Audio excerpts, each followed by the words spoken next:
kuimarisha tauhidi, kusimamisha tauhidi katika nyoyo za watu.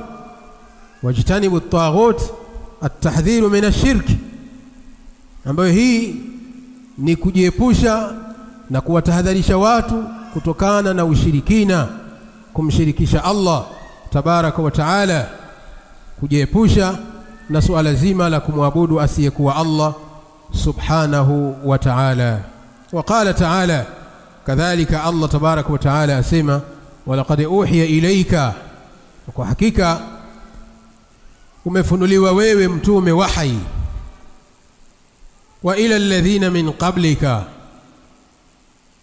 na wale waliokuwa kabla yako katika mitume, ya kwamba la in ashrakta, kama utamshirikisha Allah tabaraka wa taala katika ibada zake, la yahbatanna amaluka, matendo yako yote yataharibika. La yahbatanna amaluka, lau kama utamshirikisha Allah tabaraka wa taala katika ibada zake, matendo yako yatakuwa ni yenye kuharibika. Wala takunanna min alkhasirin, na utakuwa miongoni mwa waliokula hasara. Haya ni maneno ya Allah tabaraka wa taala, kwamba huu ni wahi amewapelekea mitume wote, kuanzia mtume wa mwanzo na mtume wa mwisho, ambaye ndo yuwaambiwa maneno haya mtume sallallahu alayhi wasallam, walaqad uhiya ilayka wa ila alladhina min qablika la in ashrakta la yahbatanna amaluka wa la takunanna min alkhasirin.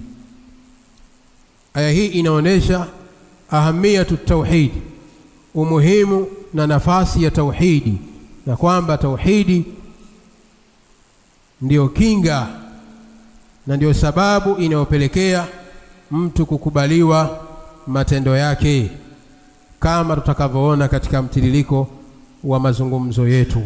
Na shirki ni sababu ya kuharibika mtu matendo yake, na hii mlango wa shirki utapangiwa siku yake kuja kuelezewa, kama tunavyoelezea tauhidi. Pia tutapanga siku biidhnillah kuelezea maana ya shirki na madhara yake katika maisha ya kila siku, ili watu pia waweze kufahamu madhara ya ushirikina, kwa sababu watu wengi hawafahamu madhara ya shirki, bali hawafahamu nini maana ya shirki illa qalil, isipokuwa waliokuwa wachache katika Uislamu. Tukifanya tathmini, waliokuwa wengi hawafahamu maana ya shirki na madhara yake.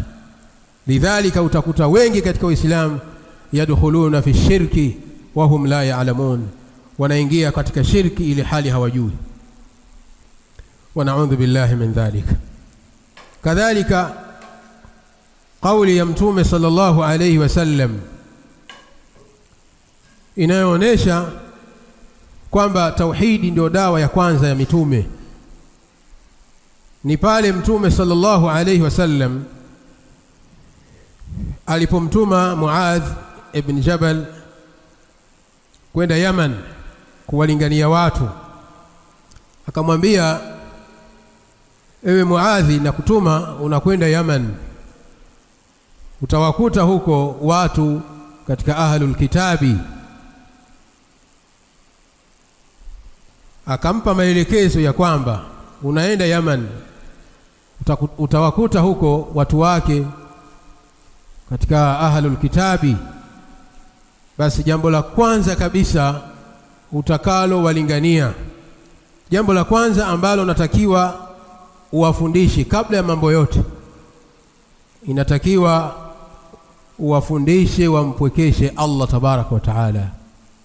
Jambo la kwanza kabisa ambalo unatakiwa uwalinganie, ila an yuwahhidu Allah taala, kwanza walinganie katika suala zima la kumpwekesha Allah. Wahimize waweze kuwa ni wenye kumpwekesha Allah, wajipambe na tauhidi, waimarishe tauhidi katika nyoyo zao, wawe ni wenye kumwabudu Allah tabaraka wa taala peke yake bila kumshirikisha.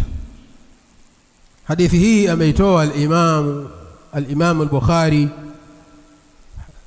katika hadithi ya Abdullah ibn Abbas radhiyallahu ta'ala anhuma, kuonesha kadhalika alivyomtuma Ali ibn Abi Talib hivyo hivyo maelekezo kama aliyompa Muadh bin Jabal, kadhalika akamwelekeza Ali ibn Abi Talib na wengineo katika wale ambao aliokuwa akiwatuma Mtume sallallahu alayhi wasallam kwenda sehemu mbalimbali kwa ajili ya kufikisha da'wa, kwenda kuwafundisha watu. Jambo la mwanzo kabisa wanaloamrishwa kwamba mkifika huko, jambo la kwanza kuwafundisha watu wa huko watakapokuwa wameingia katika Uislamu, hakikisheni watu wanampwekesha Allah kwanza kabla ya mambo yote. Mkiona watu wamejipamba na tauhidi, basi wafundisheni sala na mengineyo, kwa sababu mtu akiweza kuimarisha tauhidi katika moyo wake, tauhidi kaimarika ipasavyo katika moyo wake, hiyo inakuwa ni sababu ya yeye kusimamisha ibada ya sala. Ataisimamisha sala ipasavyo na ataswali sala 5 biawqatiha wa wajibatiha wa arkaniha wa sunaniha. Atasimamisha sala 5 vile inavyotakiwa. Lakini mtu ikiwa hajaimarisha tauhidi katika moyo wake, basi hatoweza kusimamisha ibada hizi, hatoweza kuimarisha ibada za sala ipasavyo, hatoweza kutoa zaka, hatoweza kufunga Ramadhani, kadhalika na ibada nyinginezo. Kwa sababu gani? Kwa sababu ya kukosa msingi wa tauhidi, na kukosa msingi wa tauhidi. Kwa hivyo ndio maana Mtume sallallahu alayhi wasallam ikawa jambo la kwanza analowaamrisha masahaba radhiyallahu ta'ala anhum kwamba wawafundishe Waislamu ni kuhakikisha wanawafundisha tauhidi kabla ya mambo mengine yote.